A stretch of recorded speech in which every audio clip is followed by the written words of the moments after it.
Hi guys, I'm Craig, I'm the Assistant Manager at J&S Accessories Preston. I'm just here today to talk to you a little bit about winterising your motorcycle. If, like me and many others, you decide not to put your bike away and be sensible when winter comes around and you want to keep on riding, you're going to need something to keep the salt and the corrosion a little bit at bay, and that's where these two things come in. Now these are both my personal use items and I use these all the time. This is my little bottle of Scott Oiler FS365. And this is more like a water and mineral oil based mixture, which is great for just spraying on before going for a ride and after going for a ride. And it just helps get the salt in the larger areas of the bike, helps keep it at bay and keep corrosion under control. The second one, ACR 50, is probably one you're all a bit more familiar with. You've probably seen it on TV and YouTube and what have you. And I use this one for more intricate areas that are a bit harder to get to. And for example, like inside your switches and your connectors and things like that, all the little bits and pieces, because you can actually use it on electricals as well in your battery terminals. It just helps keep things a bit more under control. So I'm going to take them outside with my bike and I'm going to show you how to apply them in the way that I've always found best to work for me. Let's go. Right guys, so we're outside now. This is my motorcycle. It's a Yamaha Dragstar XVS 1100. It's a bit mucky, but it gets used.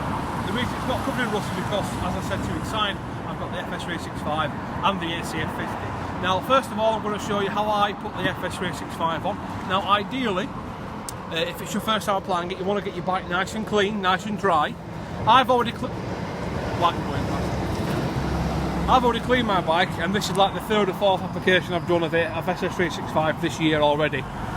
So for me, I don't have to wash it because you're just reapplying layer upon layer upon layer, and that just keeps the corrosion at bay a little bit. So we'll give it a good shake. I've already pre-shaken this, but you get the idea. Try to avoid getting on your tyres and your brakes. If you do, it's not the end of the world. Just get a nice bit of brake cleaner or something and wipe it off with a soft rag, and that usually gets rid of it all in one go. So again, not too far, not too close. Just sort of mist it on like this, all down the areas, not going crazy. Everything's going to get salt right at the front, so maybe a bit more attention at the front there. Down here, all the metal bits. And then of course your back wheel as well. Be careful not to get it on your tyre. If you need to, a little bit on your tank, not much though. All around this side as well. Now you can get it on your exhaust, that's not a problem at all. It'll just smoke a little bit and burn off a little bit as well. Can try and get some under your tank if possible. My bike's mostly metal. A lot of plastic bikes like Eevees, where it's all plastic and what have you, you don't really need to get sort of this bit here. You wouldn't really need to get on the plastic because obviously plastic doesn't corrode. So yeah, that's basically that's done. That's all you need to do. This is the ACR 50 part. Now, as I said to you before, I use this stuff in a bit more of a controlled manner. You can, if you wish, just spray it straight onto a microfiber cloth or something and then rub it on, a bit like a lotion if you will, and that'll give you the same effect. But like I say, if you've got the FS365, you can just spray that everywhere and let it do its thing. The ACR 50 is great for things like inside your wire terminals and your connectors. Before now I've taken my connectors apart, given them a little bit of a spray. It just keeps the salt at bay and just makes things a bit easier for your bike really. So if you come over and have a look at this, all your switch gear, just a little bit inside there, look. That's all you need. Put it in there. Just like that. If you can as well, ideally you'd want to take your clamshell apart if you can. It just helps keep all the guff at bay, and like I say, you don't need a lot, so something like that would be great. And I got on this side as well. On the kill switch side, not a lot, don't need much of it. I've not brought a cloth with me, I should have brought a cloth really, but there you are. Again, this stuff's perfectly safe for got electricals because it's not water based. Again, there's a bit of moss, and that will creep in. So it sort of fizzes on bubbles as you squirt it out. That helps liquid travel and get into all the little bits and nooks and crannies.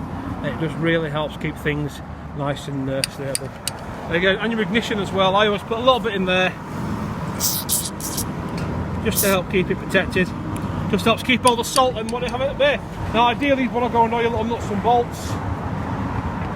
all the bits where you perhaps couldn't get your FS365 into, so maybe here you might want to put a little bit on there, just a little bit at the top of the nut there, just like that, little bits like that, a little bit on here. We've already put FS365 on this, but again, if you wanted to put the ACF 50 on there, you could do little bits down here as well, or your intricate parts so you don't want rusting up and what have you. It's a really good way to do things and kicking in the control. And that's it, guys. That's all there is to it, really. As for reapplying it, you do it as and when you need to, really. I always say if you're going to ride, I do it every other time your bike gets wet, really. But with the FS365 and the AC50, it really is a good product. You just keep building it up, and it works on like a layer system. And you essentially trap the dirt between the layers of the product, and it stops you from getting to your machine's paintwork. So when you do come to clean it, it just washes off and leaves your paintwork nice and shiny, and most importantly, your metal work rust free. See you soon. Thanks for watching, and don't forget to subscribe, comment, like, share, and hit that little notification bell so you don't miss all the updates. See you soon.